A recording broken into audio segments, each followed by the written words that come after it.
मंगलायेषु भद्रेषु नित्यं भागवत सेवया भगवते उत्तम श्लोके भक्तिर्भवति नैष्ठकी कृष्णाय वासुदेवाय देवकी नंदनाय च नंदगोपकुमाराय गोविंदाय नमो नमः। हरे कृष्ण। तो श्लोक को उच्चारण करते पहले सबसे पहले दीतिर्दाक्ष्यानि शत्र मारीचं कश्यपं पतिम् अपत्या कामचक्मे संध्यायाम् अरिच्छाद्रिता दीतिर्दाक्ष्यानि शत्र मारीचं कश्यपं पतिम् अपत्या कामचक्मे संध्यायाम् अरिच्छाद्रिता इष्ट्वाग्निजिह्वं प्यसा पुरुषं जजुषां पतिं निम्लोचत्या अर्क आसीनम् अग्न्य अगारे स्माहितम् इष्ट्वाग्निजिह्वं प्यसा पुरुषं जजुषां पतिं निम्लोचत्य अर्क आसीनम् अग्न्य अगारे स्माहितम्।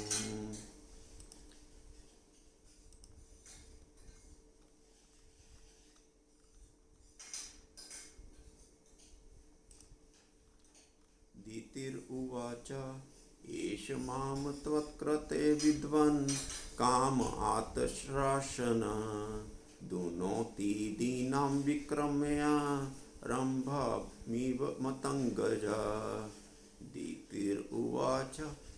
दीतिरुवाच एष मां त्वत्कृते विद्वन् काम आतश्रासन दुनोति दीनां विक्रम्य रंभामिव मतंगजा। हरे कृष्ण। कुछ भक्त हरे कृष्ण प्रभु। हाँ जी प्रभु।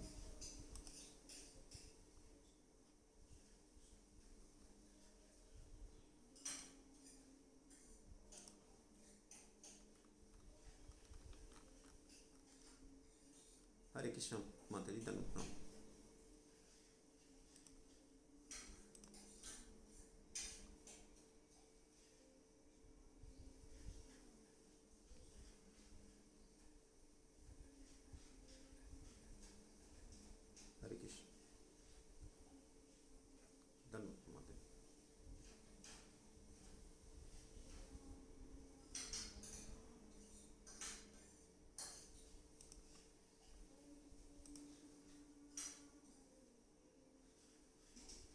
बाकी लोग म्यूट पे कर लीजिए क्योंकि इको हो रहा है। जो नहीं बोल रहे वो प्लीज़ म्यूट पे कर लीजिए। और कौन करना चाहेगा? और किसने करना है? ठीक है हम शुरू करते हैं। किसी और ने नहीं करें तो सबसे पहले शब्दार्थ, अनुवाद और तात्पर्य कृष्ण कृपा मूर्ति अभय चरण भक्ति वेदांत स्वामी शिला प्रभुपाद जी के द्वारा किए गए। जगत गुरु शिला प्रभुपाद जी की जय। शब्दार्थ। दीति माता, दाक्षयानी दक्ष की कन्या, दक्ष प्रजापति जो कौन है? ब्रह्मा जी के पुत्र दक्ष जो हैं, दक्ष प्रजापति उनकी कन्या। शब्दा तो बहुत बार शब्द आ चुके हैं भागवत में, विदुर जी के लिए यूज किए जाते हैं। मारीचम मरीचि के पुत्र। मरीचि भी कौन है? वो भी ब्रह्मा जी के पुत्र हैं। तो यहाँ पे जो कश्यप जी हैं वो किसके पुत्र हैं? मरीचि के। तो ब्रह्मा जी के ग्रैंडसन हो गए, उनके पौत्र हो गए। कश्यप से पतिम अपने पति, अपत्या कामा, अपत्या बोलते हैं संतान को, संतान की इच्छा करते हुए, संतान की इच्छा रखते हुए, चक्मे इच्छा की, संध्यायाम संध्या के समय, सायंकाल जब सूर्यास्त हो रहा होता है संध्या के समय, हृतशया यौन इच्छा से या काम की इच्छा से, कामो मुक्त होकर। तो यहाँ शब्द आए हरित और श्रेया। हरित किसको बोलते हैं? हरित हृदय को, और श्रेया जो शयन करता है, जो वहाँ पे हृदय, जिसका निवास स्थान कहाँ पे है? हृदय में। तो हृदय का जो जो काम का, लस्ट का और प्रेम का, दोनों का जो निवास स्थान होता है वो क्या होता है? हृदय होता है।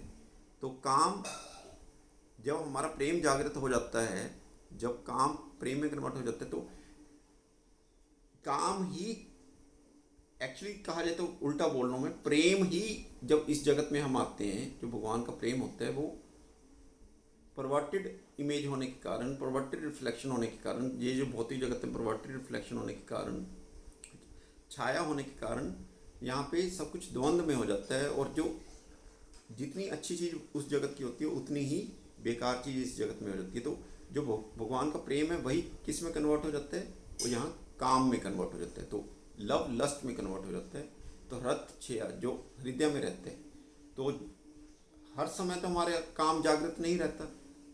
अगर हम कहें हम हर समय कामोन्मुक्त हुए रहते भी हैं, नहीं भी, इसके दोनों आंसर हो सकते हैं। लेकिन अगर हम काम को यौन इच्छा वाला काम की बात करें तो वो तो हर समय नहीं रहता। अगर उसके साथ संबंधित देखें तो क्या है कि काम जागृत अवस्था में ये हर समय नहीं रहता, सुप्त अवस्था में रहता है, जो डोरमेंट स्टेज में रहता है।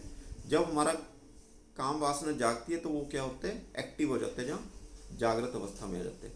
और इसको दूसरी तरह से देखें तो काम कोई खाली काम यौन इच्छा वाले काम को ही काम नहीं कहा जाता। जितनी भी हमारी भौतिक इच्छाएं होती हैं वो सब काम की ही कैटेगरी में आती हैं। तो लेकिन यहाँ पे जो संदर्भ चल रहा है वो यौन इच्छा वाले कामामुक्त वाली अवस्था की बात हो रही है। तो हृत छेया इसलिए यहाँ पे किसको अंकित करे? कामामुक्त, काम को। अर्दिता, काम के द्वारा पीड़ित। तो अनुवाद में प्रभुपाद जी क्या बता रहे हैं हमें? दक्ष कन्या दिति ने काम इच्छा से पीड़ित होकर संध्या के समय अपने पति मरीचि पुत्र कश्यप से संतान उत्पन्न करने के उद्देश्य से संभोग करने के लिए प्रार्थना की। तो किस समय प्रार्थना करें? संध्या के समय। संध्या के समय कुछ कार्य वर्जित होते हैं। कौन कौन से कार्य वर्जित होते हैं? कौन भक्त बताएगा?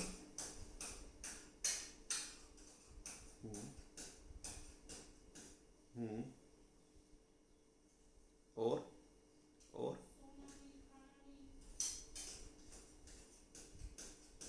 हाँ जी, कृपा माता प्रभु जी आप बताए।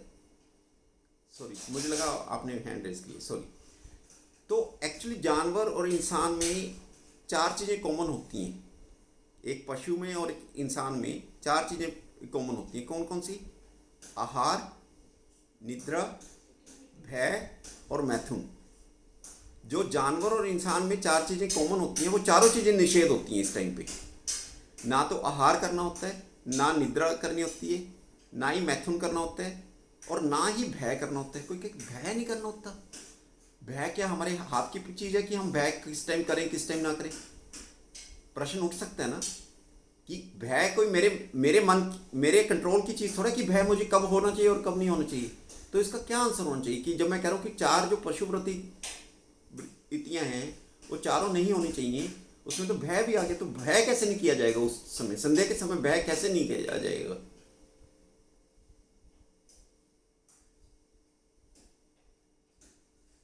भय ऐसे नहीं किया जाएगा। जब हम अभय का आश्रय ले लेते हैं तो भय से सूर्य के सामने अंधकार रह नहीं सकता। जिस समय हमने अभय का आश्रय लिया होता है, इसका मतलब हमें संध्या में क्या करना चाहिए? संध्या में भगवान का आश्रय लेना चाहिए। भगवान क्या अभय प्रदान करते हैं। तो संध्या के टाइम क्या करना चाहिए? भगवान का आश्रय लेना चाहिए। ये चार जो पशुप्रतियाँ हैं ये नहीं करनी चाहिए उस टाइम पे। ठीक है, समझ में आया सबको कि भय से मुक्त उस वक्त कैसे हो सकते हैं? अगर हमने अभय प्रदान करने वाले जो भगवान हैं उस समय उस तरह के कार्य करें, भगवान के आश्रय लेने वाले कार्य करें, तो उस टाइम भय हमारे मन में आ नहीं सकता। तो इसमें इतना ही है। अब बाकी हम जब 9वां देखेंगे तो 9वें के साथ इसकी और ज़्यादा फिर व्याख्या करेंगे। तो 9वां देखते हैं हम। शब्दार्थ नवय का क्या है? इष्टवा, इष्ट की पूजा करके, अग्नि, अग्नि, जिह्वम, जीवा को, प्यसा, आहुति से, पुरुषम, परम पुरुष को, जजुषाम, समस्त यज्ञों के, पति, स्वामी, निम्नलोचिते, अस्त होते हुए, अर्के, सूर्य, आसीनम, बैठे हुए, अग्नि अगार्य यज्ञशाला में, समाहितम, पूर्णतः समाधि में। तो प्रभुपाद जी अनुवाद में क्या बता रहे हैं? दोबारा फिर वही बात बता रहे हैं कि संध्या का समय, संध्या का समय ऊपर 8वें में बता चुके हैं, दोबारा उसको री एम्फेसाइज करें कि सूर्य अस्त हो रहा था और मुनि भगवान विष्णु को, जिनकी जीवा यज्ञ की अग्नि है, आहुति देने के बाद समाधि में आसीन थे। कि जैसे हम भगवत गीता में देखते हैं कि यज्ञपति किसको कहा जाता है? भगवान विष्णु को कहा जाता है। कि जब भी हम यज्ञ में आहुति देते हैं तो किसको आहुति दे रहे होते हैं? हम भगवान विष्णु को आहुति दे रहे होते हैं। और भगवान विष्णु उस आहुति को कैसे स्वीकार करते हैं? अग्नि स्वरूप में। अग्नि क्या है? भगवान की जीवा है, जो उसमें दूध, घी, अन्न आदि उसमें अर्पण करते हैं, स्वाहा करके अर्पण करते हैं, तो वो क्या होता है? अग्नि उसको ग्रहण करती है। और अग्नि क्या है? भगवान की जीवा। तो इस तरह से जब भी हम यज्ञ करते हैं, किसकी संतुष्टि के लिए करते हैं? किसके तोष के लिए करते हैं? भगवान की संतुष्टि के लिए करते हैं। तो इसमें यही बताया जा रहा है कि सूर्य अस्त हो गया था और भगवान विष्णु, जो इनकी जीवा यज्ञ की अग्नि है, आहुति देने के बाद समाधि में आसीन थे। तात्पर्य में प्रभुपाद जी क्या बता रहे हैं? अग्नि को भगवान विष्णु की जीवा माना जाता है और अग्नि में अन्न तथा घी की जो आहुतियाँ डाली जाती हैं वे उनके द्वारा स्वीकार की जाती हैं। यह उन सभी यज्ञों का नियम है जिनके स्वामी भगवान विष्णु हैं। क्यों लिखा है प्रभुपाद जी ने यहाँ पे कि ये सभी उन यज्ञों का नियम है जिनके स्वामी भगवान विष्णु हैं? कोई यज्ञ ऐसा भी होता है कि जिसके स्वामी भगवान विष्णु नहीं है? क्योंकि यज्ञ का मतलब ही यज्ञपति, जैसे मैंने बोला यज्ञपति भगवान विष्णु ही है, तो कोई यज्ञ ऐसा कैसे हो सकता है जिसके स्वामी भगवान विष्णु ना हो? क्या कहना चाह रहे हैं यहाँ प्रभुपाद जी?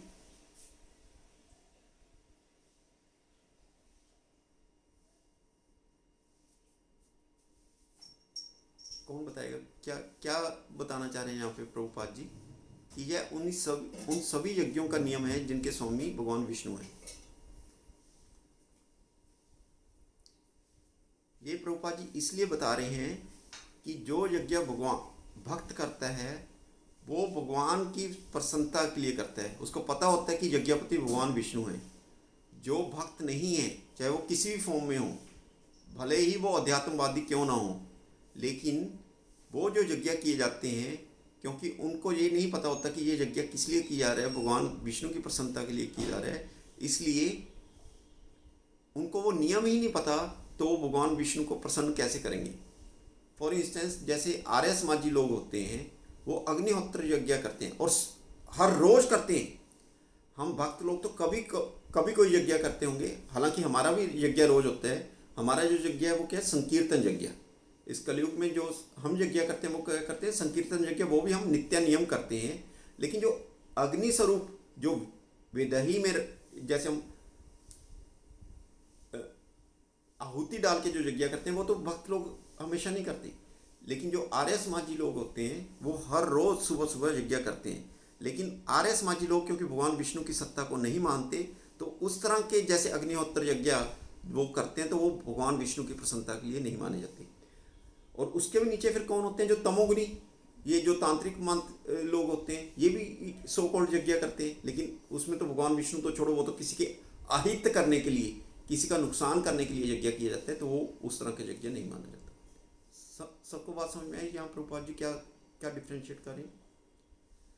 दूसरे शब्दों में भगवान विष्णु की तुष्टि में सारे देवताओं तथा अन्य जीवों की तुष्टि सम्मिलित रहती है। जैसे मैंने बताया कि जब भगवान विष्णु की जो भक्त जब यज्ञ करते हैं, चाहे वो हरिनाम संकीर्तन करें, चाहे वो अग्नि को आहुति देके यज्ञ करें, किसी भी फॉर्म में जब यज्ञ करते हैं, तो उनका वन पॉइंट एजेंडा क्या होता है, जहाँ सिंगल मोटिव क्या होता है, भगवान विष्णु की प्रसन्नता। तो भगवान विष्णु की प्रसन्नता जब होती है तो जैसे प्रभुपाद जी हमें बार बार एग्जाम्पल दे बताते हैं कि वो उसी तरह होता है जैसे पेड़ की जड़ में पानी दिया जाता है। जब पेड़ की जड़ को पानी दिया जाता है तो उसके तने को, उसकी टहनियों को, उसकी शाखाओं को, उसके पत्तों को, उसको फूलों को, सबको अपने आप, पत्तों को, सबको अपने आप तुष्टि हो जाती है। उसी तरह से जब भक्त लोग भगवान विष्णु के लिए यज्ञ करते हैं तो क्या होता है, सिर्फ भगवान ही नहीं, सारी सृष्टि के सारे देवता और सारे जीव मात्रों को की तुष्टि हो जाती है। तो एक कैटेगरी आप देखिए भक्त लोगों के यज्ञ करने की है जो सारे सारे जीवों की तुष्टि के लिए यज्ञ करें, क्योंकि भगवान की तुष्टि करें तो सारे जीवों की तुष्टि हो जाएगी। और दूसरी तरफ मैंने एग्जांपल दिया था कि जो तांत्रिक लोग हैं वो किस तरह का यज्ञ करते हैं, जीवों की तुष्टि के लिए नहीं, जीवों का अहित करने के लिए, किसी और सामने वाले जीव का अहित करने के लिए। तो कंट्रास्ट देखिए कितना बड़ा है कि जो तामसिक यज्ञ कर रहा है, तामसिक यज्ञ के नाम पे तामसिक जो कुछ भी कर रहा है वो क्या कर रहा है, दूसरे सामने वाले का अहित करने के लिए। और भक्त जब करते हैं, भक्त कुछ भी करते हैं तो वो क्या करते हैं, सारे जन कल्याण के लिए, सारे जीवों का कल्याण करने के लिए यज्ञ करते हैं। तो उसके बाद हम यहाँ पे आगे चलेंगे, थोड़ा सा मैं यहाँ पे पॉज लेता हूँ। जो आज वाले श्लोक हैं इनका पिछले वाले श्लोकों से क्या रिलेशन है, अभी हमने 2 ही श्लोक किए हैं, उसके बाद बाकी भी करेंगे, लेकिन पिछले श्लोकों से क्या रिलेशन है इसका, कहाँ से ये श्लोक आ गए कि काम उत्तेजित हो गई माता दीति और दक्ष के पौत्र जो कश्यप हैं उनको जाके संतान उत्पत्ति के लिए कह रही हैं, कहाँ से ये संदर्भ आ गए, पिछले चैप्टर से क्या रिलेशन है इसका, कौन बताएगा।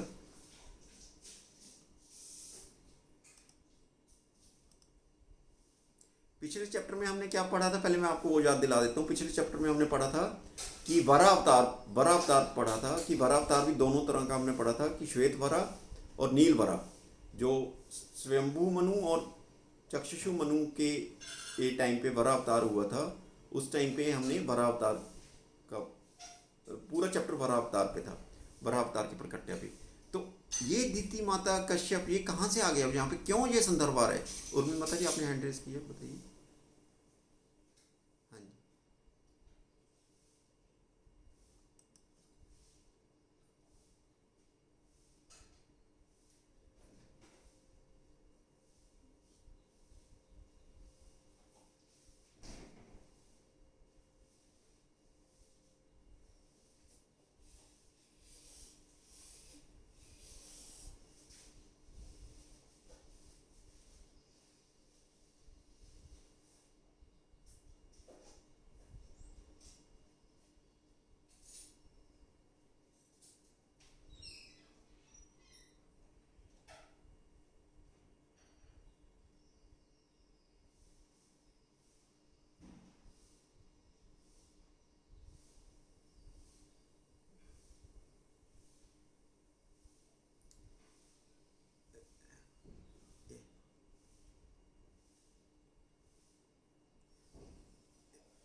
एक मिनट रुकिए माता जी, एक मिनट रुकिए। आपने कहा कि वो भगवान के अवतारों के बारे में जानना चाह रहे हैं, हिरण्यकश्यप को क्यों मारा वो जानना चाह रहे हैं, और ये कहते कहते आप एकदम ध्रुव जी पे आ गए। तो पहले तो वही संशय आ जाता कि बात चल रही थी हिरण्यकश्यप की, ये ध्रुव कहाँ से आ गए बीच में, और वो भी सिर्फ एक ही श्लोक।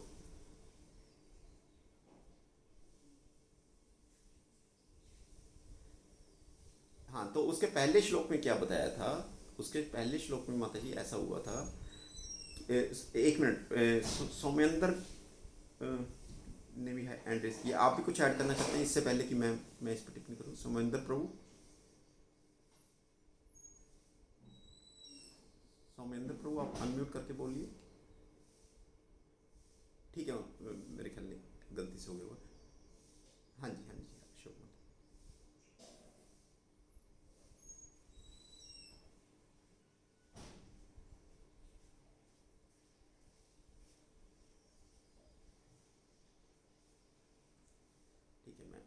तो पिछले हाँ जी, हाँ जी, हाँ जी माता।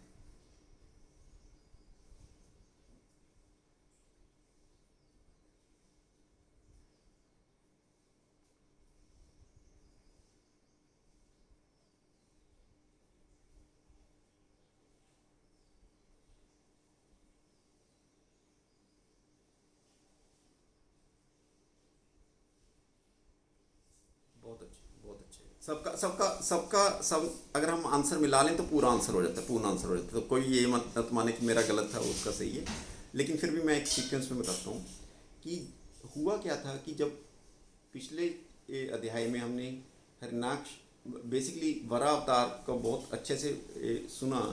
तो मैत्रेय मुनि में हिरण्याक्ष और हिरण्यकशिपु के मारने के लिए जो भगवान ने अवतार लिए उसको और विस्तार से जानने की जिज्ञासा हुई कि मुझे और डिटेल में बताओ भगवान की मंतव्य क्या था, कि मुझे भगवान की लीलाओं का रसास्वादन करना है। क्योंकि उनका ये नहीं था कि क्यों मारा कैसे मारा, वो सब नहीं था, भगवान की लीलाओं का रसास्वादन करना चाह रहे थे। तो जैसे ही उन्होंने ये जिज्ञासा मैत्रेय मुनि के सामने की तो मैत्रेय मुनि ने उनको क्या कहा कि उनकी प्रेज की। मैत्रेय मुनि ने उनको उसकी प्रेज करके हुए बोला कि आपने बहुत अच्छी जिज्ञासा की है, क्योंकि जब भी भगवान हरि के अवतार कथा के बारे में आप एक भक्त जिज्ञासा करता है तो वो बहुत ही योग्य चीज़ होती है। क्यों होती है योग्य चीज़? क्यों मैं आपको कह रहा हूँ कि आपकी प्रेज क्यों कर रहा हूँ? क्योंकि भगवान की कथाएं मनुष्यों के लिए जन्म मरण के बंधन से मुक्ति का स्रोत है, सोर्स बन जाती हैं। वो जो भगवान की कथाएं हैं वो सोर्स बन जाती हैं इस 84 लाख बंधन से छुटकारा दिलवाने के लिए।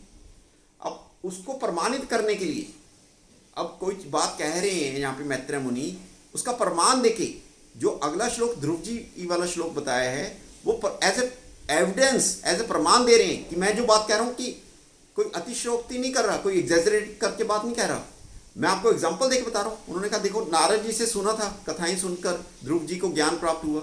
और बाद में भी जब अगर आपको याद हो कि ध्रुव जी लास्ट समय पे बद्रिका आश्रम गए थे। पहले तो मधुवन में उन्होंने नारद जी के कहने पे तपस्या की थी, बाद में बद्रिका आश्रम गए थे। बद्रिका आश्रम जाने की क्या जरूरत थी? अपने घर पे बैठ के कर सकते थे, भाई ध्यान दोबारा कर सकते थे। नारद जी ने मंत्र दे दिया था। बद्रिका आश्रम में मुनियों का संग करने के लिए, मुनियों का संग करने का क्या मतलब होता है? मुनियों से कथाएं, मुनियों से जब भी कोई संग करेंगे तो क्या होगा? भगवान के विषय में कथाएं होंगी। तो बद्रिका आश्रम में विमान आया था उनके लिए। वहां पे वो मृत्यु के सिर पे पैर रख के वैकुंठ लोक चले गए थे। तो उसका प्रमाण दे रहे हैं कि जो भगवान की लीलाओं को सुनता है उसका प्रभाव क्या होता है, उसका मैं आपको प्रमाण दे रहा हूँ। ऐसे नहीं कि अपने मन से कुछ बोल रहा हूँ। उसके बाद फिर वो कहते हैं कि आपने क्योंकि ये जिज्ञासा की है, क्योंकि ये जिज्ञासा की है कि मुझे वो लीला के बारे में और डिटेल में सुनना है, तो वो कहते हैं कि देखो मैं आपको वो बता रहा हूँ जब सेम क्वेश्चन, सेम जिज्ञासा देवताओं ने ब्रह्मा जी से की थी। ब्रह्मा जी की जब देवताओं को ये लीला बता रहे थे, इसका मतलब मैत्रेय मुनि उस सभा में थे, ब्रह्मा जी की सभा में थे, तभी तो वो कह पा रहे कि यही प्रश्न जब देवताओं ने ब्रह्मा जी से पूछा था तो ब्रह्मा जी ने जैसे वो लीला बताई थी वैसे वो लीला मैं अब आपको बता रहा हूँ। इसका मतलब मैत्रेय मुनि इतने क्वालिफाइड हैं कि ब्रह्मा जी की सभा में, हर कोई तो ब्रह्मा जी की सभा में नहीं बैठ सकता।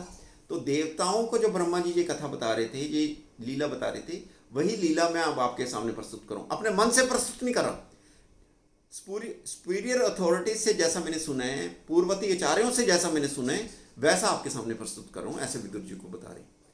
तो उसके बाद जैसे माता जी ने बताया, सौमेंद्र माता जी ने, कि क्योंकि उन्होंने जिज्ञासा की हिरण्यकश्यप की, तो हिरण्यकश्यप को मारने वाले अवतार की जिज्ञासा की है, तो उसको बताने के लिए कि हिरण्याक्ष कौन है, हिरण्यकश्यप कौन है, ये भी कोई साधारण जीव नहीं है। ये कौन है जी? जय और विजय हैं, जिनको श्राप कर दे दिया गया था, उन्हीं को अवतार लेने। तो भगवान कैसे व्यवस्था करते हैं अपने भक्तों के प्रकट्या होने के लिए। हालांकि असुर जोनी में जाना था उनको, श्राप के उस पे बेसिस पे कि श्राप ऐसा था कि अगर असुर जोनी में जाओगे तो तीन जन्मों में आपका उद्धार हो जाएगा। तो असुर जोनी में तो आना ही था। भगवान कैसे व्यवस्था करते हैं, कैसे अदिति माता का मन अब देखिए एजिटेट कर रहे हैं, क्योंकि उनको तो जल्दी से जल्दी अपने भक्तों का जय और विजय का उद्धार करना है। तो अदिति माता कोई साधारण साध्वी नहीं है।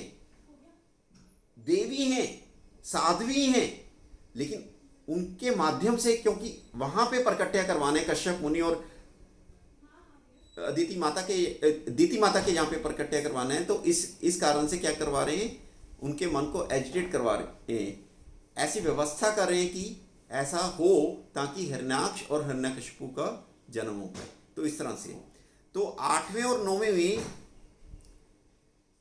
दक्ष की पुत्री दीति काम और संतान की इच्छा से ग्रस्त होकर शाम के समय पति कश्यप के पास पहुंची। और कब पहुंची, जब वो यज्ञशाला में है। आप देखिए कि हम बोलते हैं कोई भी काम करना चाहिए वो देश काल और परिस्थिति के हिसाब से करना चाहिए।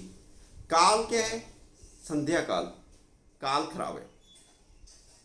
देश क्या है, यज्ञशाला, यज्ञशाला में ऐसा प्रपोजल लेके जा रही है, तो देश भी खराब है।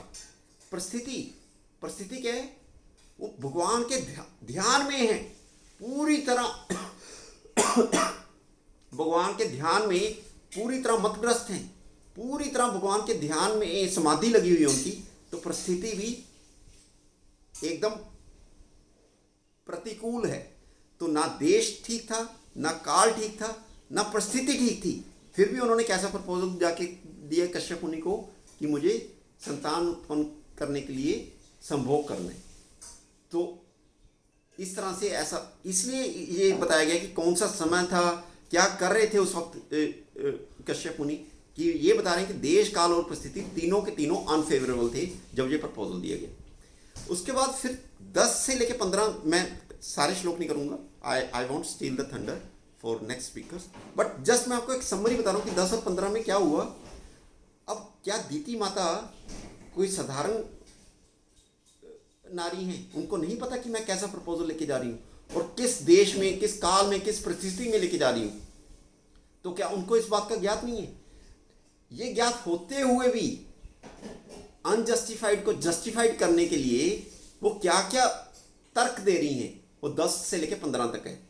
तो 10 में वो क्या कहती हैं कि ये मेरे बस की बात थोड़ा है, ये जो प्रपोजल दे रही हूँ ये मैं अपने मन से थोड़ा दे रही हूँ। कामदेव ने मेरे को पूरी तरह सता रखा है, काम पूरी तरह मेरे पे हावी हो गया, मैं क्या करूं, मेरे बस की बात नहीं है। तो इस कारण ये जो प्रपोजल है ये मेरे कारण नहीं है, अगर कुछ गलत हो रहा है तो कामदेव की वजह से हो रहा है। कामदेव ने मेरे को इतनी बुरी तरह जकड़ लिया है कि मैं अपने होशोवास में नहीं हूं, इसलिए मैं ये प्रपोजल दे रही हूं। तो फिर कहती है 11वें में जाके कहेंगे कि नहीं, अगर आप सोचो कि मैं कामों मुक्त होकर एक संभोग करना चाह रही हूँ, इस कारण आपको ये प्रपोजल दे रही हूँ, तो वो कोई मेरा मंतव्य नहीं है। मुझे तो संतान चाहिए। संतान क्यों चाहिए कि हम 13 बहनें मेरे पिताजी ने आपको ब्याही थी, कश्यप मुनि को 13 सिस्टर्स, जो दक्ष की 13 बेटियां थी, कश्यप मुनि जी को ब्याही थी, बाकी 12 को तो आपने संतान दे दी है। मैं ही एक संतान से वंचित हूँ। मुझे तो संतान की इच्छा है, मुझे तो ईर्ष्या हो रही है कि मेरी बाकी 12 बहनों को आपने संतान प्रदान कर दिया, मुझे संतान प्रदान नहीं की। और ये स्वाभाविक होता है कि जो पत्नी होती है जब वो संतान उत्पत्ति कर देती है तो जो पति और पत्नी में बॉन्ड होता है वो और गहन हो जाता है, संतान उत्पत्ति के बाद गहन हो जाता है। तो इसका मतलब बाकी 12 पत्नियों के साथ तो आपका बॉन्ड बहुत गहन हो गया, क्योंकि मेरी संतान उत्पत्ति नहीं हुई है तो मेरे साथ आपका बॉन्ड उतना गहन नहीं हुआ है, तो मुझे ईर्ष्या हो रही है इस बात से। तो इस कारण ये काम के कारण। अब दूसरा तर्क दे रही है कि मुझे संतान नहीं दी आपने, मैं तो संतान उत्पत्ति के लिए आपको प्रपोजल दे रही हूँ। फिर 12वें में जाके क्या कहती हैं कि अब उनको पता है कि मैं देश काल और परिस्थिति के हिसाब से गलत प्रपोजल दे रही हूँ, तो कश्यप मुनि इसको गलत मान सकते हैं कि इससे तो मेरा अपयश हो जाएगा, मैं ऐसा काम क्यों करूँ कि ना टाइम देख रही है ना जगह देख रही है, तो मैं ऐसे प्रपोजल को क्यों हाँ करूँ। तो उस तर्क को उसको काटने के लिए कि वो ऐसा ना माने कि इससे तो मेरा बहुत अपयश हो जाएगा, बहुत मेरी बदनामी हो जाएगी, तो कहते नहीं, इससे आपको कोई अपयश नहीं होगा, आपको तो यश और फैलेगा। अब कश्यप मुनि कहें कि मेरा यश फैलेगा ऐसा काम करने से, कैसे फैलेगा?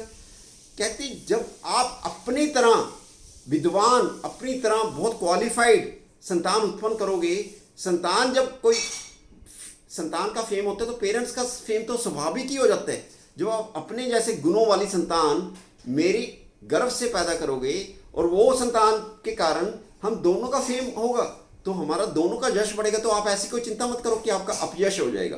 तीसरा तर्क देती हैं। फिर क्या कहती है 13वें में, क्या कह रही है 13वें में फिर एक और तर्क देंगी कि देखिए, विवाह से पहले जब दक्ष ने अपनी बेटियों का हाथ आपके हाथ में दिया था, तो ऐसे नहीं कोई हमारे साथ जबरदस्ती कर दी गई थी कि नहीं नहीं आपको, हम सबसे पहले राय पूछी गई थी, क्योंकि मैंने उस वक्त उत्सुकता जगाई थी, मैं आपकी तरफ पहले से ही आकर्षित थी और मेरे पिता ने मुझसे मेरी पसंद पूछी गई थी, तो मैंने अपनी पसंद आपको बताया था, तो मैं आपके प्रति पहले से आकर्षित थी। तो इसलिए ये आकर्षण आप ऐसा ना माने कि ये आकर्षण अभी हुआ है, तो ये आकर्षण पहले से है, लेकिन अभी तो मैं संतान उत्पत्ति के लिए आपको ये प्रपोजल दे रही हूँ। फिर 14वें में कहती हैं कि हम जो 13 की 13 बहनें हैं आपके प्रति पूरी तरह लॉयल हैं, वफादार हैं, लेकिन बाकी 12 को की लॉयल्टी तो आपने प्रूव कर दिया उनको संतान देके, और मैं अकेली हूँ जो संतान मेरे नहीं है, तो मेरी लॉयल्टी जो आपके प्रति है उसको भी तो प्रूव कीजिए, मुझे भी तो संतान प्रदान कीजिए। फिर फाइनली 15वें में वो जाके कहेंगी कि एक महान व्यक्ति को किसी की भी उपेक्षा नहीं करनी चाहिए, जो उसकी शरण में आता है, जो उससे कुछ मांगने आता है, उससे कोई उपेक्षा करता है, जो उससे कोई हेल्प मांगने आता है, तो संकट में जब कोई होता है तो उसकी उपेक्षा नहीं करनी चाहिए, उसको इग्नोर नहीं करना चाहिए। तो आप तो बहुत बड़े मुनि हो, मैं इतने बड़े संकट में हूँ, काम ने मुझे पूरी तरह जकड़ लिया है, कामाग्रस्त हो गया हूँ, और काम ने इस तरह से जकड़ लिया है जैसे एक हाथी केले के पेड़ पे हावी हो जाते हैं। केले के पेड़ का क्यों उदाहरण दिया गया है अभी हम अगले श्लोक में देखेंगे कि अगर कोई और पेड़ का उदाहरण देते, मान लीजिए बनियन ट्री का, पीपल के पेड़ का, जब वट के वृक्ष का एग्जांपल देते, तो वट का वृक्ष की जड़ें इतनी मजबूत होती हैं कि कोई जरूरी नहीं कि हाथी उसको उखाड़ पाएगा, लेकिन केले का पेड़ का तना क्या होता है, इतना कॉमन होता है कि हाथी उसको खेल खेल में उखाड़ सकता है। तो जैसे केले के पेड़ की कोई क्षमता नहीं होती कि हाथी के सामने कुछ कर पाए, एक वट का वृक्ष हो वो तो उसको रजिस्ट कर सकता है, हाथी के बल को रजिस्ट कर सकता है। केले के पेड़ का क्या दम है, उसकी क्या क्षमता है कि वो उसको रजिस्ट कर पाए, वो तो खेल खेल में उखाड़ देते हैं। तो उसकी कोई बल, केले के वृक्ष का जो केले का पेड़ होता है उसका कोई बल नहीं होता कि हाथी के सामने टिक पाए। ऐसी मैं तो एक दुबला नारी हूं। अगर कोई कहे कि काम अगर तुम्हें ग्रस्त कर रहा है तो तुम अपनी बुद्धि से उसको जीत लो, भाई मैं तो अबला नारी हूं, जैसे केले के पेड़ का कोई बस नहीं चलता हाथी के सामने, मेरा क्या बस चलेगा इस कामदेव के सामने। तो मैं तो अबला नारी हूं, मेरे में कोई शक्ति नहीं है, मेरे को तो पूरी तरह इसने अपने पराक्रम से, हाथी जैसे अपने पराक्रम से उसको उखाड़ देता है। इसी तरह कामदेव ने मुझे पूरी तरह ध्वस्त कर दिया, मेरे बस में ये नहीं है। तो सबको एक ओवरव्यू समझ में आया, एक समरी समझ में आई है, किसी को कुछ? तो ठीक है, हम अभी 10वां भी कर लेते हैं, उसके बाद फिर हम आगे और चर्चा करेंगे। 10वें में शब्दार्थ लेते हैं पहले। दीति उवाचा, सुंदरी दीति ने कहा, ऐशा ये सब माम मुझको, त्वत्कृते आपके लिए, विद्वन हे विद्वान, कामदेव, आत्शरासना अपने तीर लेके, कामदेव के 5 तीर होते हैं कि वो 5 तीरों से मुझे एक साथ ध्वस्त कर रहा है। कामदेव किसी पे एक तीर लगाते हैं तो वो पूरी तरह वो हो जाता है, तो वो कहते हैं कि उसके जो 5 तीर है, 5 तीर लेकर दुनोती पीड़ित कर रहा है मुझे, दीनाम मुझ दीना को, मुझ अबला को, विक्रमया पूरी तरह मेरे पे आक्रमण कर दिया उसने, मेरे ऊपर पूरी तरह जीत प्राप्त कर ली है।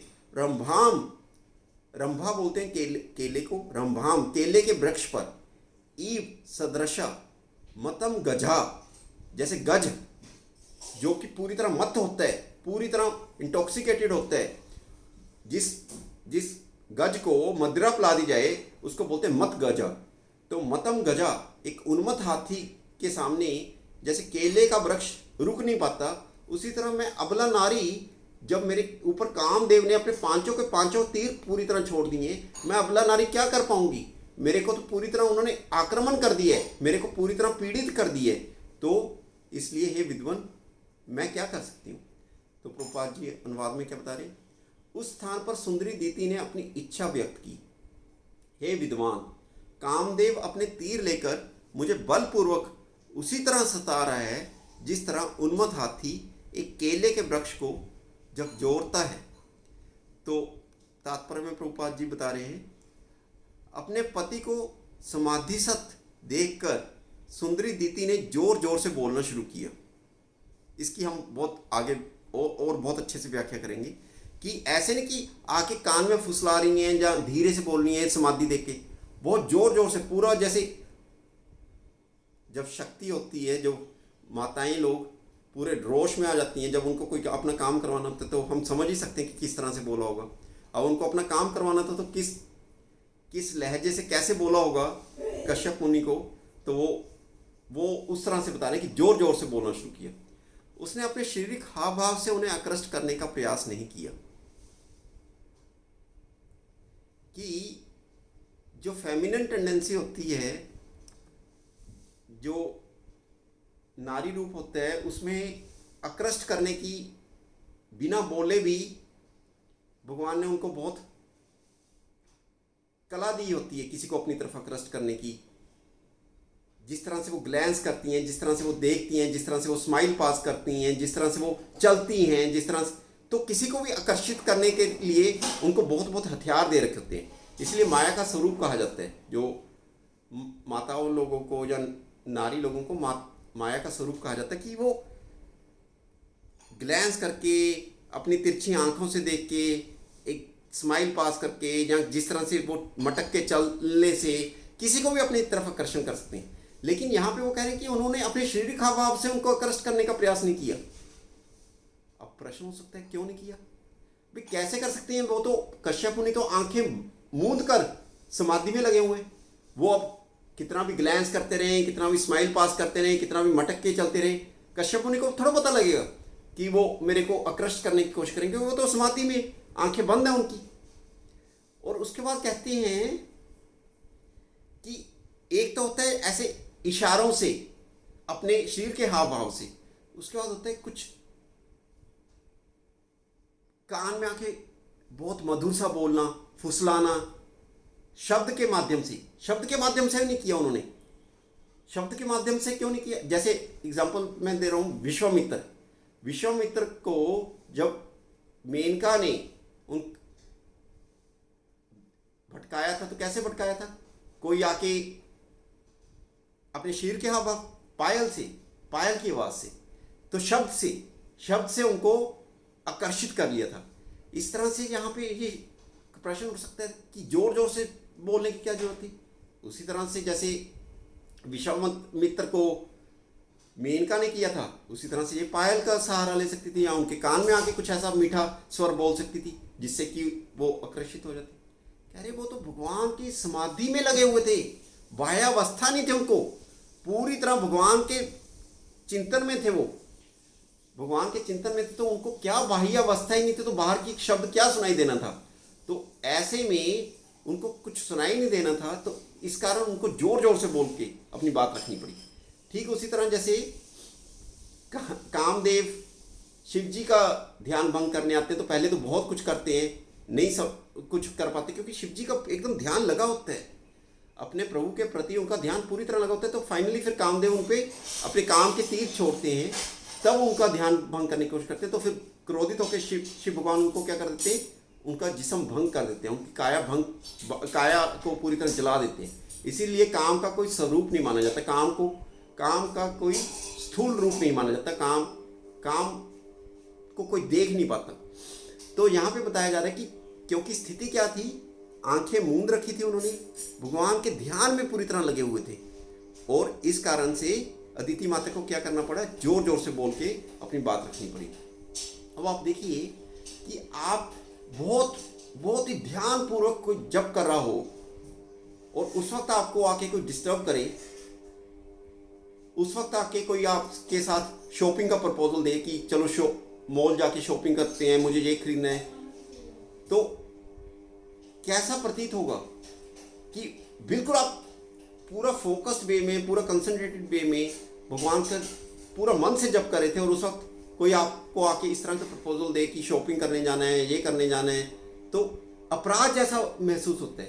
तो यहाँ पे क्या अदिति माता को नहीं पता कि वो भगवान के चिंतन में है और मैं ये काम कर रही हूँ, तो इसी कारण जैसे मैंने बताया उनको ये सब पता है। तो आगे के तर्क इस बात का ध्यान रखते हुए कि वो मेरी बात को अस्वीकार न कर दें, आगे के तर्क देते हैं। आगे क्या कहते हैं, उसने खुलकर कहा कि उसके पति की उपस्थिति के कारण उसका सारा शरीर कामेच्छा से उसे उसी तरह पीड़ित हो रहा है जिस तरह उन्मत्त हाथी द्वारा केले का वृक्ष झकझोरा जाता है। ये वाली स्टेटमेंट मुझे कौन बताएगा, मुझे सिर्फ आधी स्टेटमेंट नहीं समझ में आ रही। उसने खुलकर कहा कि उसके पति की उपस्थिति के कारण उसका शरीर काम इच्छा से पीड़ित हो रहा है, बस इतना कि आपके कारण हो रहा है जो आम हो रहा है। हाँ जी, हाँ जी,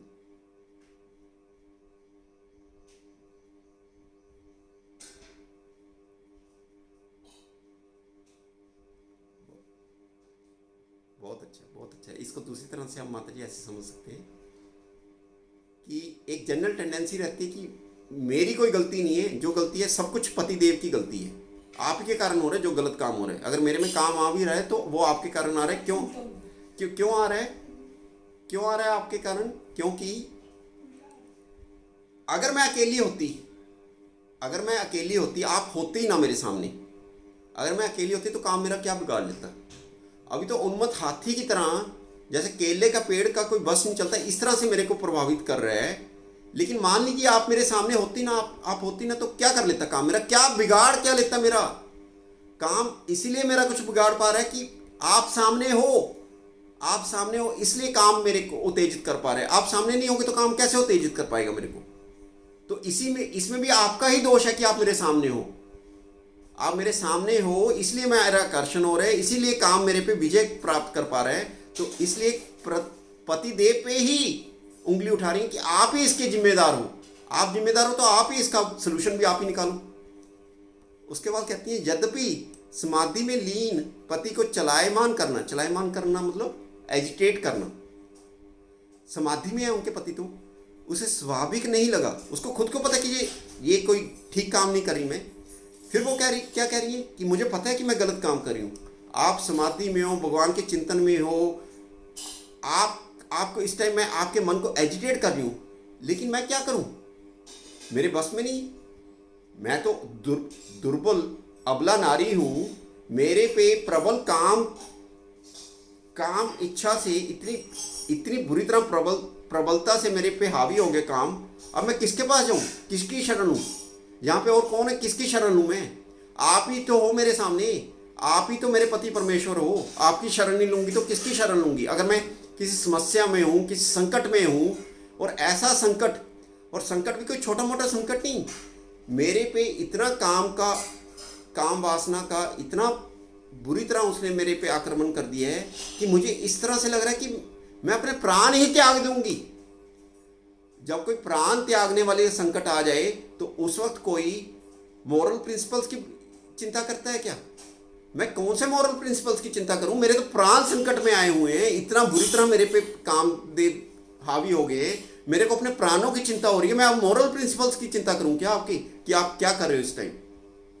किंतु वह अपनी प्रबल काम शुदा को रोक नहीं पाई। उसकी काम इच्छा उन्मत्त हाथी के समान थी। अतएव उसके पति का यह पहला कर्तव्य था कि उसकी इच्छा पूरी करके उसे सभी तरह का संरक्षण प्रदान करें। ये क्या लिख दिया प्रभुपाद जी ने कि उनके पति का यह पहला कर्तव्य था कि उसकी इच्छा पूरी करके उसे सभी तरह का संरक्षण प्रदान करें। कौन समझाएगा इस स्टेटमेंट को?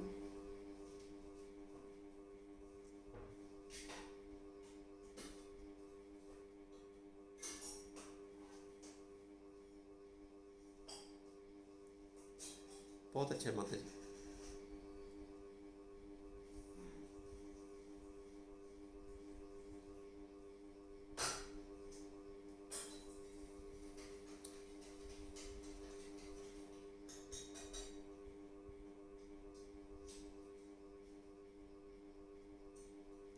माता जी, आप दोनों का आंसर गलत नहीं है, लेकिन मैं जानबूझ के चैलेंज करता हूँ। हाँ जी,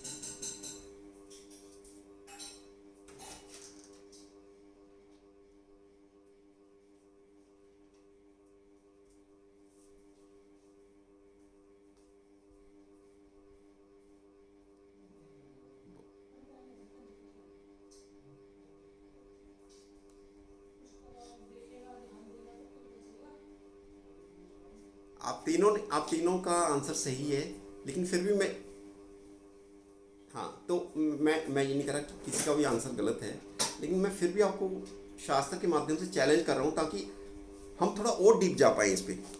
शास्त्र में कहा गया है कि किसी को तब तक पिता, गुरु या टीचर नहीं बनना चाहिए, गुरु पिता आदि नहीं बनना चाहिए या राजा नहीं बनना चाहिए, जब तक कि उसके जो अनुयायी लोग हैं उनको वो भगवत धाम पहुंचाने का मार्ग प्रशस्त ना कर दे। तो यहाँ तो पहला कर्तव्य जो बताया गया है, वो पहला कर्तव्य शास्त्र में तो ये बताया गया कि अपने डिपेंडेंट्स को जब तक इस 84 लाख योनियों के भवसागर से बाहर नहीं कोई निकालने की क्षमता रखता, तब तक ना उसको पिता बनना चाहिए, ना उसको गुरु बनना चाहिए, ना उसको राजा बनना चाहिए, कोई रिस्पॉन्सिबल पोजीशन लेनी नहीं चाहिए। यहाँ पे कह रहे हैं कि प्रथम जो है प्रथम पहला कर्तव्य जो प्राइम ड्यूटी जो है हस्बैंड की, वो उसकी इच्छा पूरी करना है। और आप कह रहे हो कि ये तो गृहस्थ आश्रम में तो ये मतलब होता है, आश्रम का मतलब ये होता है कि जब भगवान का आश्रय लिया जाए, भगवान के आश्रय में अपने डिपेंडेंट्स को भी लगाया जाए। ये संतान उत्पत्ति करने वाला कौन सा काम प्राइम ड्यूटी हो गया हस्बैंड का?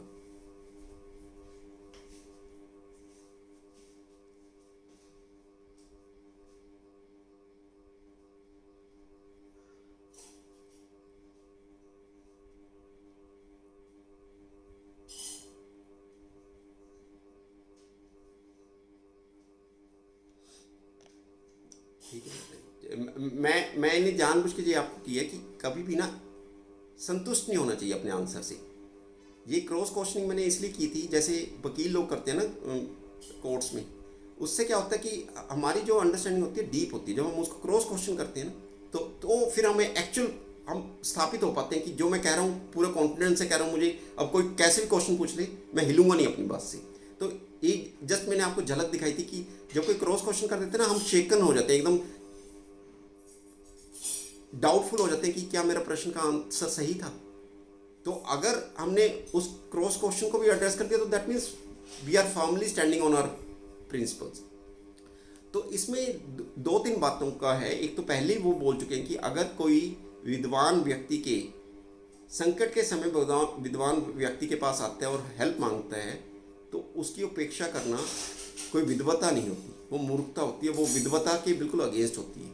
और यहाँ पे संकट की स्थिति बता रहे हैं, और यहाँ पे बता रहे हैं कि सबसे जो हस्बैंड जो होता है, वाइफ का जो जब तक गर्ल अनमैरिड होती है वो किसके आश्रय में रहती है? वो फादर के आश्रय में रहती है।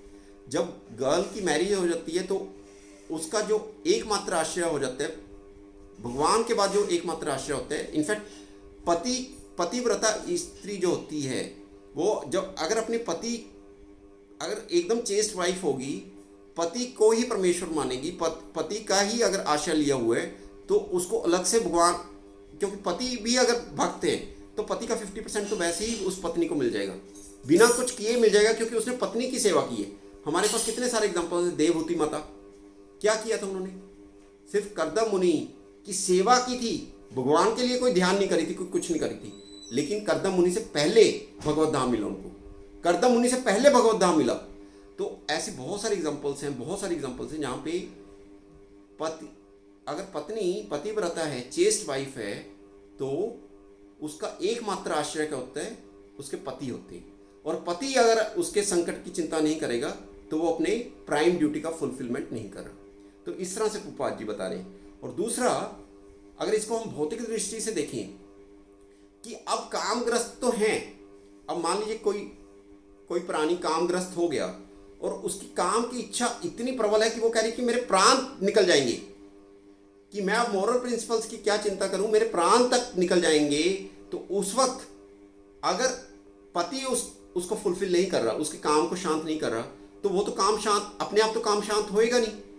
तो संभावना रहती है कि वो कोई गलत रास्ता अपनाया जाएगा जहां पे वर्ण शंकर संतान उत्पन्न होने का चांस रहता है। तो वो चांस को खत्म करने के लिए ऐसा बोला जाता है कि ये प्राइम ड्यूटी है कि धर्म को बनाए रखने के लिए, कि धर्म से अधर्म की तरफ कोई ना चला जाए, तो ये हस्बैंड की प्राइम ड्यूटी होती है कि वो उस वक्त अपनी पत्नी की इच्छा पूरी करे। सबको अच्छे से समझ में आई बात? क्या कह रहे हैं यहाँ पे प्रभुपाद जी? किसी का कोई संशय हो इस स्टेटमेंट को लेके, या किसी को लगे कि मैं अपसदान कह रहा हूँ, कोई त्रुटि कर दी है, तो आप प्लीज करेक्ट कर सकते हैं। तो समय ऑलमोस्ट हो गया है, तो हम जैसे मैंने बताया कि मोटा मोटा सा मैंने आपको बता दिया कि फिर वो क्या कह रही हैं कि आप प्लीज़ कृपालु हुए, मेरे पे कृपा कीजिए, और मेरी जो सोत हैं, मेरी जो बाकी सिस्टर्स हैं, जो आपकी पत्नियां हैं, उनका जब मैं ऐश्वर्य देखती हूँ, उनकी संतान देखती हूँ, उनके प्रति आपका अट्रैक्शन देखती हूँ, क्योंकि उनके संतान हो गई है, तो मुझे बड़ी जेलसी फील होती है, मुझे बड़ी एनवियसनेस फील होती है। तो इस कारण आप इस कृत्य को कर मुझे सुखी कीजिए। इससे ना केवल मैं सुखी होंगी, जब वो संतान आपके गुणों वाली संतान उत्पन्न होगी, तो आप भी सुखी होगे, आपका भी यश बढ़ेगा। तो यहीं पे फिर हम अपनी वाणी को विराम देते हैं, क्योंकि पहले देख लेते हैं किसी का कोई प्रश्न है, किसी का कोई संशय है। अगर समय हुआ तो फिर आगे और कर लेंगे, नहीं तो एक और पहले कोई प्रश्न ना रह जाए किसी का, इस कारण पहले किसी का कोई संशय है, कोई प्रश्न?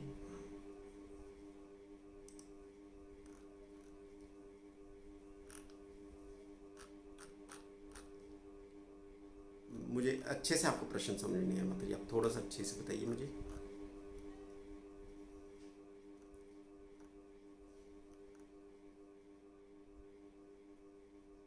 बहुत अच्छा प्रश्न माता जी आपका। जब भगवत गीता में 10:28 आप खोल के देखना, उसमें दूसरी पंक्ति में भगवान क्या कहते हैं, वो भगवान उसमें ना उस अध्याय में अलग अलग बताते हैं कि मैं पशुओं में सिंह हूँ, मैं पर्वतों में मेरू हूँ, मैं ऋषियों में किसका नाम लेते हैं मुझे ध्यान नहीं आ रहा, ऐसे कई वो बताते हैं कि इसमें पानी का स्वाद मैं हूँ, पानी टेस्ट ऑफ वाटर मैं हूँ। इसी तरह से वो कहते हैं धेनु नाम अस्मि काम दुख। वो कह रहे हैं कि पहले वो शुरू होता है अयोध्या नाम अहम वज्रम, देहु नाम अस्मि काम दुख, प्रजनस चश्मि कंधर्पा, सर्पनम अस्मि वासुकी। कि सर्पों में मैं वासुकी हूँ, और क्या कहते हैं कि काम धेनु हूँ मैं, गायों में धेनु नाम, धेनु किसको बोलते हैं? गायों को। गायों में मैं काम धेनु गाय हूँ। और जितने भी वेपन्स हैं, अयुद्ध हैं, जो सारे युद्धों में मैं कौन हूँ? बजर हूँ। धेनुओं में मैं काम धेनु हूँ, और सर्पों में मैं वसुकी हूँ, और प्रजनास, अगर संतान उत्पत्ति के लिए काम को यूज किया जाए तो वो काम मैं हूँ। मतलब धर्म के लिए अगर कोई संतान की उत्पत्ति करता है, धर्म के लिए संतान की उत्पत्ति करने का क्या मतलब होता है, हमें ये बात समझनी चाहिए। एक तो होता है प्रोक्रिएशन के लिए, अपनी इंद्रिय तृप्ति के लिए संतान उत्पन्न की जाती है। काम मेरे पे आ गया, अब मैं अपनी इंद्रियों के बस में नहीं, मेरी इंद्रियां मेरे बस में नहीं है, और फिर मैं जब संभोग करता हूँ तो वो धर्म रूपी काम नहीं होता। धर्म रूपी काम क्या होता है?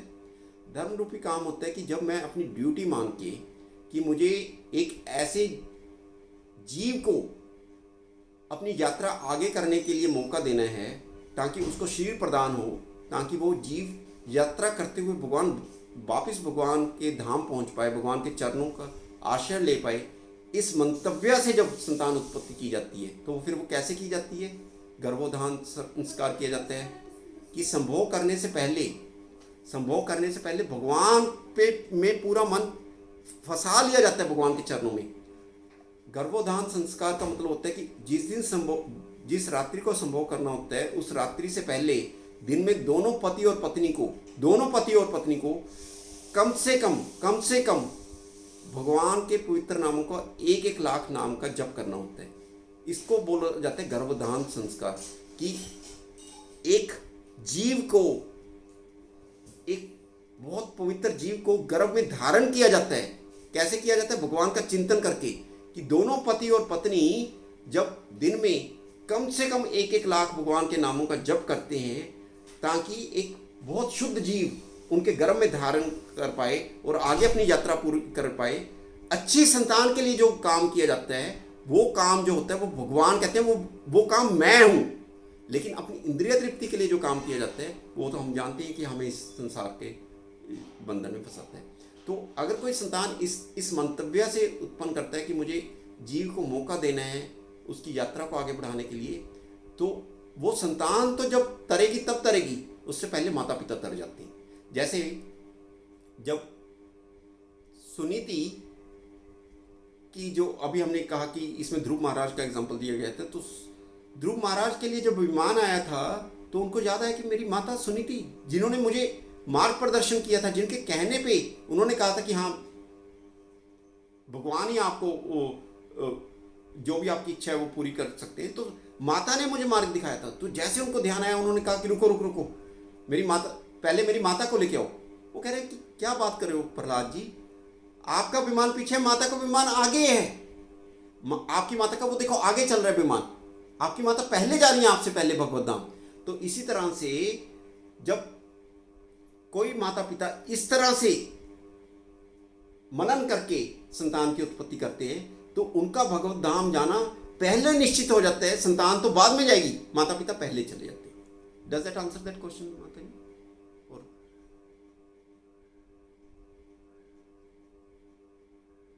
अच्छा अच्छा,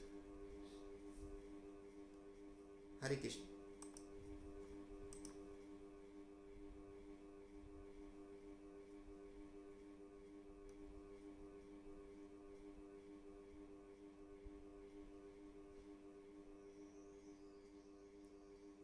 एक अंश माता जी आधा, 49.9% भी नहीं, 49.99% नहीं, 50 आधा मिलेगा ही मिलेगा उसको।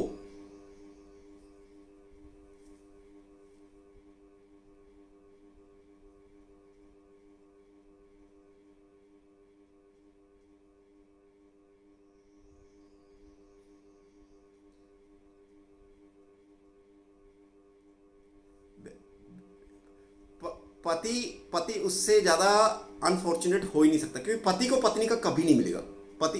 पति की तो जिम्मेवारी है ना पालन पोषण करना, वो तो उसका कर्तव्य है ना। जैसे पत्नी का संतान का पालन पोषण करना, घर चलाना, ये सब पत्नी का जिम्मेवारी है। पति की जिम्मेवारी है कि वो उसका भरण पोषण करे। पति को पत्नी का कोई हिस्सा नहीं मिलेगा, पत्नी चाहे कितनी भी ऊंची स्थिति में हो, पति चाहे कुछ करे ना करे, पत्नी को हिस्सा मिलता ही मिलता है। और पति को एक रंच मात्र भी हिस्सा नहीं मिलता। तो पति के लिए इसलिए और जरूरी बन जाता है कि पति ज़्यादा मेहनत करे पत्नी से, क्योंकि उसको पता है कि मैं तो जो करूँगा। लेकिन इसमें कंडीशन है माता जी, पति का हिस्सा तभी पत्नी को जाएगा जब, कंडीशन क्या है, कंडीशन हमें याद रखनी चाहिए, जब वो चेस्ट वाइफ है, पतिव्रता है, पूरी तरह पति को परमेश्वर मान के उसकी सेवा कर रही है, तब तो उसको हिस्सा मिलेगा। हर कंडीशन में हिस्सा नहीं मिलेगा। अगर वो कंडीशन फुलफिल कर देती है तो पति को तो ये पता है कि मेरा अकाउंट तो वैसे ही आधा खाली हो जा रहा है, जितना मैं कर रहा हूँ उसका आधा तो पत्नी को मिलते जा रहे हैं। तो पति को तो और ज़्यादा मेहनत करनी चाहिए, और ज़्यादा अच्छे से मेहनत करनी चाहिए कि मेरा आधा अकाउंट तो पत्नी लेके बैठ जाएगी अगर उसने मेरी अच्छे से सेवा कर दी।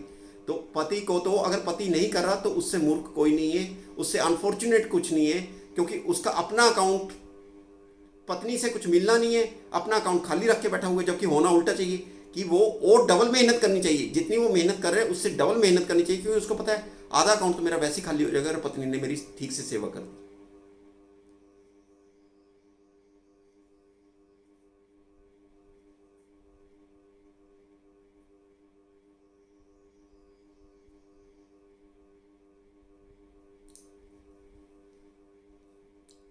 उपनिषद इन माता जी हम क्या बोलते हैं कि ये क्या है, ये शुरू में जब हम कहते हैं कि ये रसमाल्यम है, हम शुरू के पहले ही चैप्टर के दूसरे पहले स्कंद के दूसरे चैप्टर में हम बोलते हैं ना कि भागवत जो है वो रसमाल्यम है।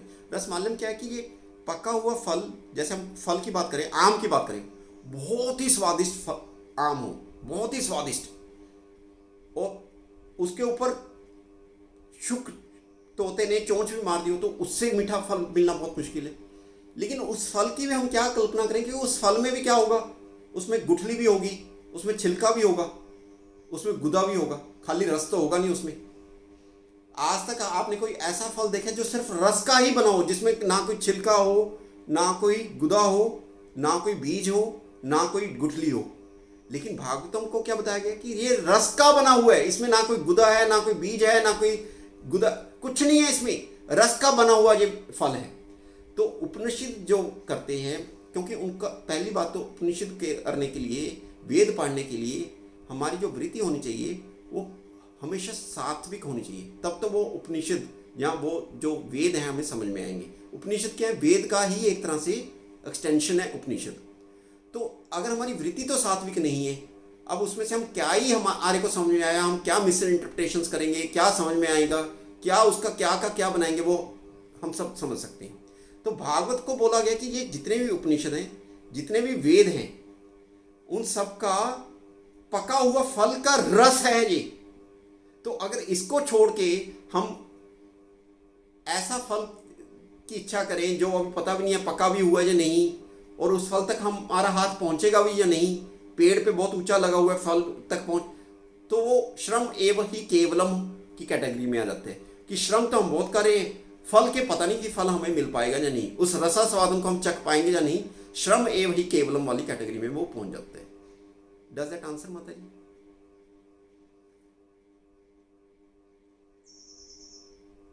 Thank you so much. Hare Krishna माता जी, धन्यवाद।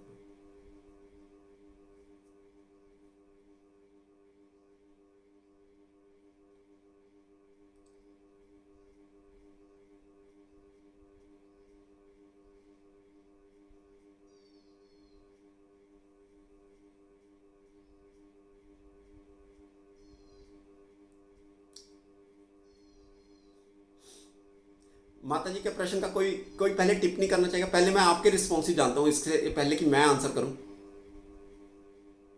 बहुत अच्छा, बहुत अच्छा, बहुत अच्छा, मैं उसी का एग्जांपल दे रहा था।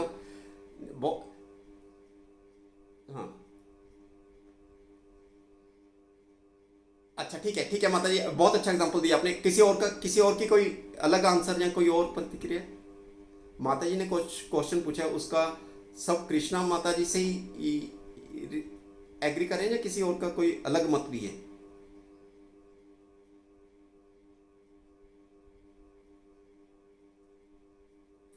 ठीक है, मैं कंट्रोवर्सी क्रिएट करता हूँ, क्योंकि मेरी आदत है कंट्रोवर्सी क्रिएट करना, तभी तो।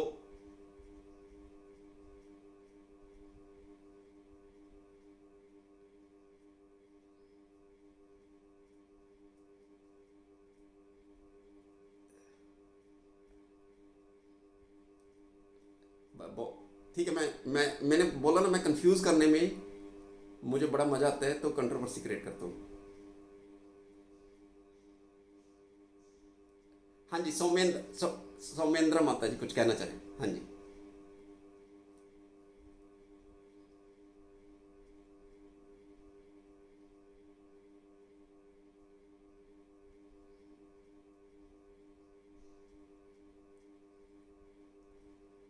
अब मान लीजिए पति पति पति पति पाप कर्मों से कमाई करके ला रहा है, अब पत्नी पत्नी कहाँ से लाएगी? पत्नी को तो वेदों में नहीं बताया गया कि पत्नी को अलग से जॉब करना चाहिए, पत्नी को अलग से जाके कहीं, पत्नी को तो काली कमाई से तो खा रही है वो भी। प्रश्न ये है कि अगर काली कमाई से पत्नी का भरण पोषण हो रहा है, मेरे ख्याल प्रश्न हमें समझ में आना चाहिए। प्रश्न ये है कि अगर पत्नी का भरण पोषण काली कमाई से हो रहा है, ब्लैक मनी से हो रहा है, या पाप कर्मी कमाई से हो रहा है, तो उसका हिस्सा पत्नी या बच्चों को झेलना पड़ेगा या नहीं?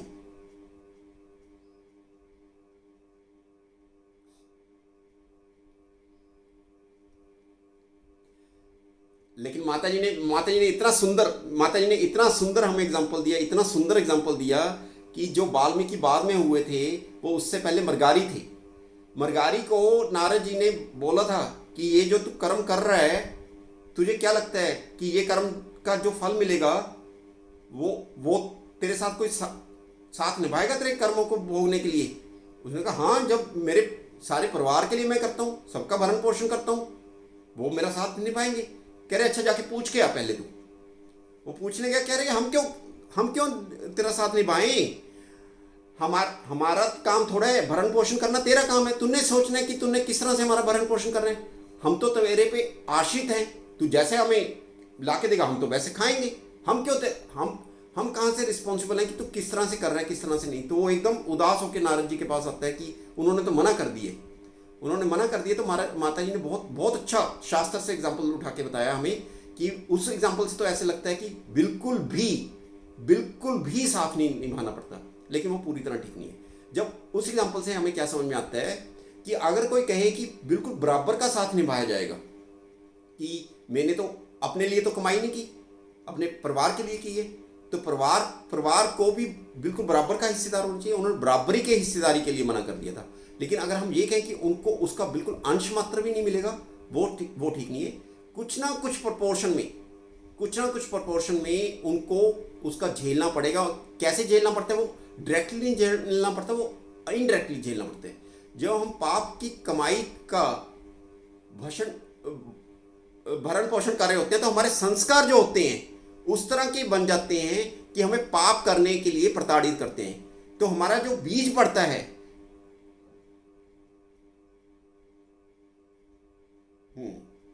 हाँ बिल्कुल ठीक बात है माता जी, बिल्कुल ठीक। पत्नी ही इन्फोर्स करती है, कई बार पत्नी और बच्चे ही इन्फोर्स करते हैं। हाँ हाँ हाँ हाँ। तो अगर ये पत्नी या बच्चे मान लें कि क्योंकि हमें तो उसका लेश मात्र भी नहीं मिलेगा, हमें हमारा क्या जा रहा है, हम तो उसको इन्फोर्स करें कि हमारी इच्छाएं पूरी करो, चाहे पाप से कमाई करके लो चाहे पुण्य से करो, हमें तो ये हमारी डिमांड्स पूरी होनी चाहिए। और ये मन में रखते हो कि हमें तो उसका हिस्सा भोगना नहीं पड़ेगा, तो वो बिल्कुल गलत है।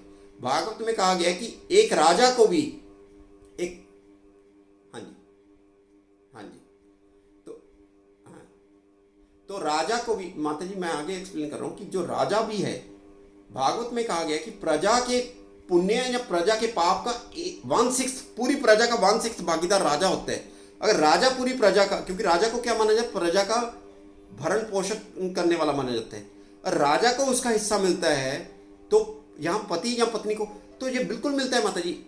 ऐसे राजा अगर कोई कुकर्मी बन जाते हैं तो प्रजा को उसका हिस्सा झेलना पड़ता है। तो ये दोनों तरह से चलता है। लेकिन वहाँ पे जो एग्जाम्पल आया वाल्मीकि जो एग्जाम्पल आया, मृगारी का जो एग्जाम्पल आया, उसने ये कहा था कि जब मैंने सब कुछ अपने परिवार के लिए किए तो बराबर से भोगेंगे, उन्होंने मना कर दिया। तो भले ही उनको उस वक्त इमीडिएट रिजल्ट नहीं मिलता। एक minute,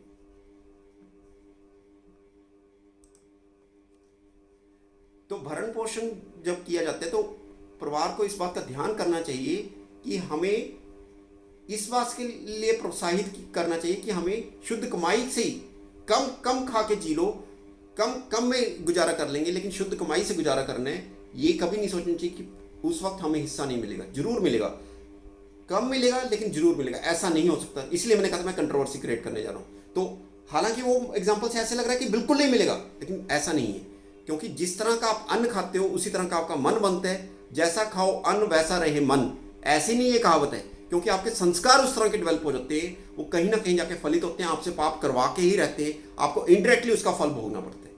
is that all right? Does that answer?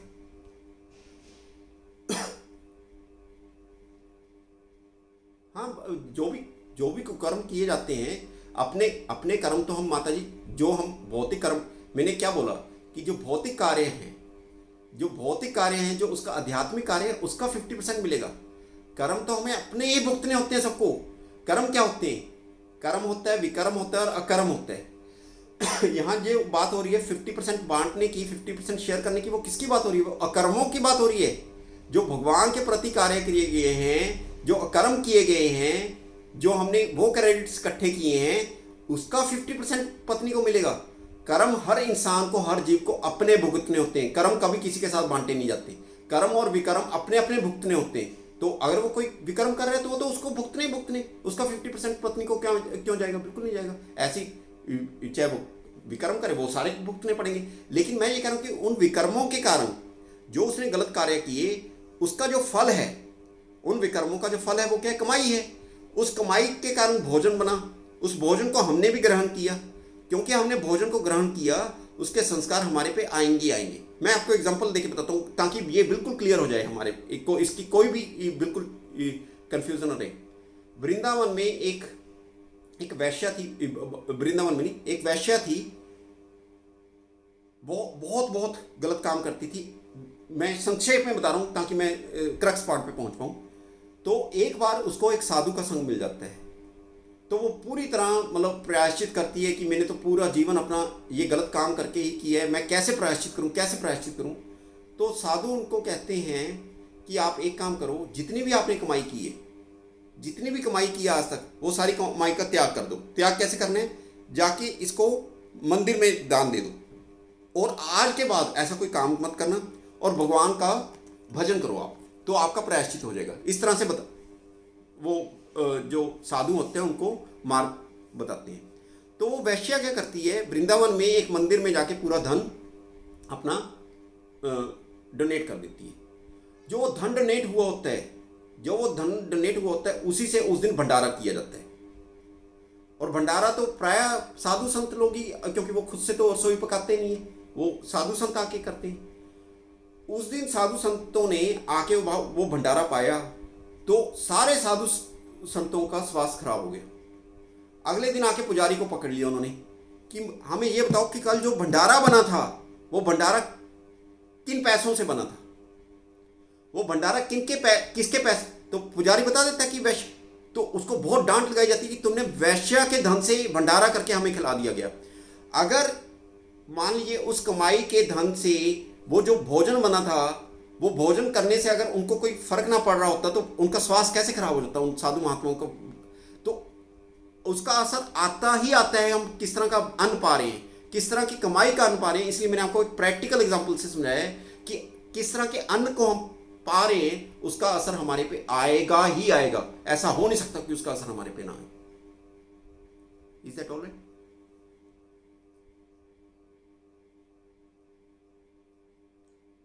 हरे तो हरे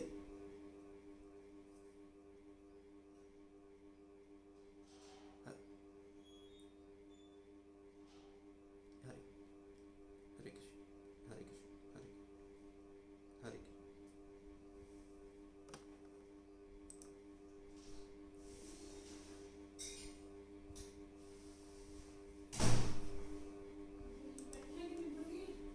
हरे कृष्णा, हरे कृष्णा, कृष्णा कृष्णा कृष्णा हरे हरे राम राम राम हरे हरे।